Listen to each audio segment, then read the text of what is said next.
Olá, sou Lucas Mascarello, graduando em História e membro do GELF.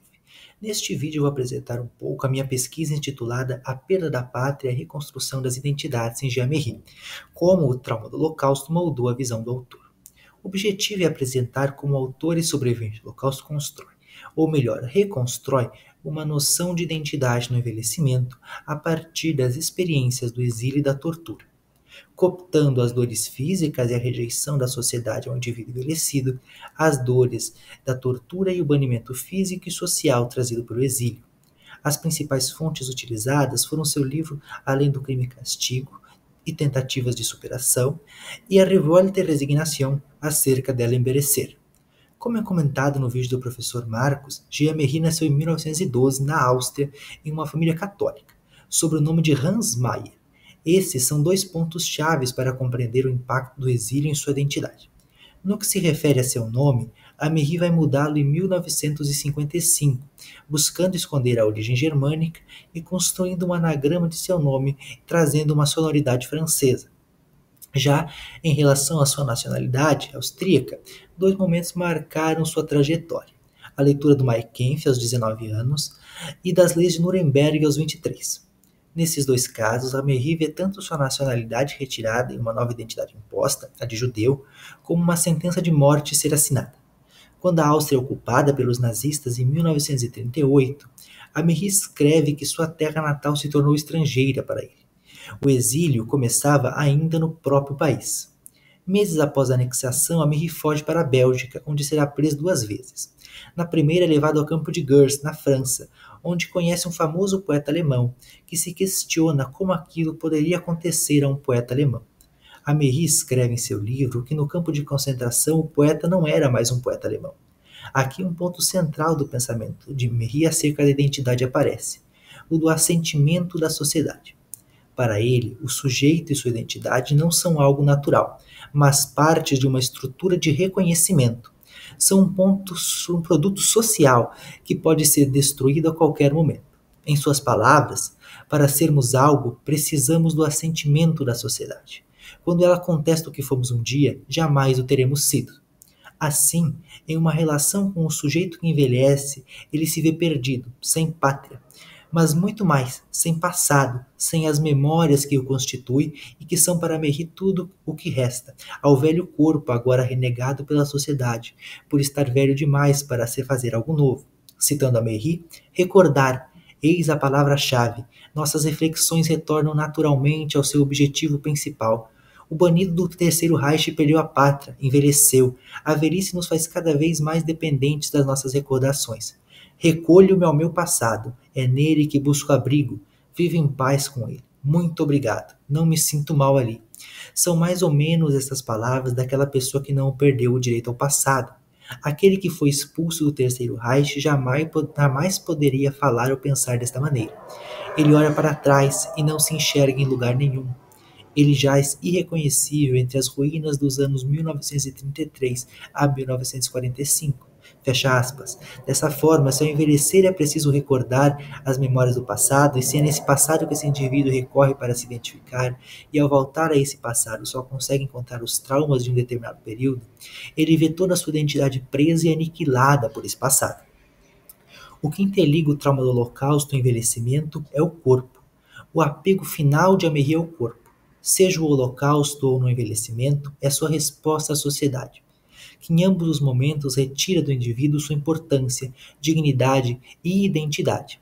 Se ater ao corpo e às suas dores como as únicas coisas possíveis não foi uma resposta positiva, mas a concepção de alguém que viu nesses momentos, nele, a única coisa possível para se afirmar enquanto sujeito. Uma citação que resume bem isso é a seguinte, abre aspas, quem tem uma última palavra? O corpo, que transmite a quem envelhece uma nova autoconsciência, ou a sociedade que impõe a cada ser humano um ego que deve permanecer sadio? É praticamente impossível responder à pergunta, mas somos obrigados em todo caso a circunscrever o que argumentamos sobre o momento da verdade, em que uma dor nos revela o eu corpóreo como autêntico. O ponto que interliga as duas experiências aqui analisadas de forma conjunta, o trauma do Holocausto e o envelhecimento, é para Méry o corpo. Um momento chave na trajetória de Améry pelos horrores do nazismo é o da tortura, perpetrada em sua segunda prisão na Bélgica, onde sua ascendência judaica ainda seria descoberta e Améry seria enviado para Auschwitz. Foi na tortura que seu corpo se transformou em carne e ele perdeu sua confiança no mundo. Se sentiu tomado, aniquilado. Não possuía mais domínio sobre si mesmo. A primeira bofetada é a virada em sua relação com o mundo. O torturador, o verdugo, com quem não pode recorrer quando ninguém mais está ouvindo seus gritos, quando não há mais vozes nem justiça para recorrer. É nesse momento, no momento da tortura, que ele descobre que é somente seu corpo. Não porque a sociedade não pode se impor contra ele. A tortura é a prova de que também tem esse poder, mas que é sentido pelo corpo, a dor, e consequentemente os traumas que virão não podem ser apagados, muito menos esquecidos. O torturado será sempre um torturado. Carregará, no caso de Améry, até o envelhecimento e a morte, as marcas físicas e mentais da tortura que lhe foi perpetrada. Assim, entende-se que para Améry, tanto as dores de envelhecimento como as perpetradas pelas diferentes formas de tortura, no espancamento à fome, o corpo ganha um papel central. Em determinado momento, enquanto era espancado por um guarda em Auschwitz, Améry lhe acerta um tapa. O tapa devolvido ao capataz polonês lhe devolveu a dignidade, o domínio sobre o corpo, que era tudo que ainda possuía. A forte surra que se seguiu ao pequeno levante pessoal só serviu para validar que ainda era algo. Tinha domínio sobre o próprio corpo, que se realizava nas dores trazidas pelas pancadas. Após a queda do Terceiro Reich, Améry acreditou que por um breve momento teve sua dignidade totalmente devolvida. Porém, o tempo lhe fez perceber que isso jamais poderia ser totalmente retomado. Diz Améry, abre aspas, percebi claramente que na vida há situações em que nosso corpo é todo o nosso eu e o nosso destino. Eu era meu corpo e nada mais, na fome, no golpe que recebi e no golpe que devolvi.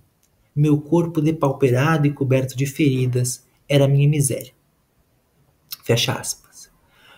Sobrevivente, Améry, dentro das muitas identidades que lhe foram atribuídas ao longo de seus 66 anos, se destaca sobretudo como uma testemunha, um intelectual sobrevivente, alguém que, impactado pelos horrores do Holocausto, perdeu muito, familiares, amigos, a língua, a terra natal e, em muitos quesitos, a própria identidade.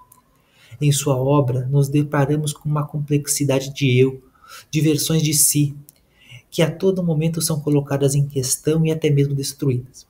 Entender seu pensamento exige que percebamos que o trauma não é algo raso ou planificado. As experiências da tortura e seu envelhecimento não podem assim ser vistos de forma isolada para entender a questão da identidade.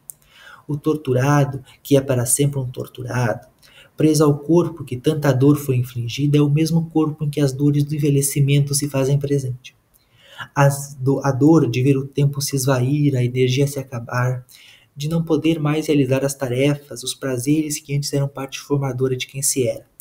As dores trazidas pelas doenças da idade, assim como o gancho que o pendurava nos porões de uma fortaleza nazista, fazem com que não consiga dormir. A exclusão, a sociedade que não reconhece mais o indivíduo como merecedor de dignidade. No campo de concentração para o agora judeu, ou nas ruas para aquele que agora não possui mais a juventude estampada no rosto, a sociedade se fecha, nega e aniquila o indivíduo e tudo o que fez. Em ambos os casos não há mais tempo. A sentença foi dada. A morte é o que resta. É o único fim possível. Não há quem recorrer.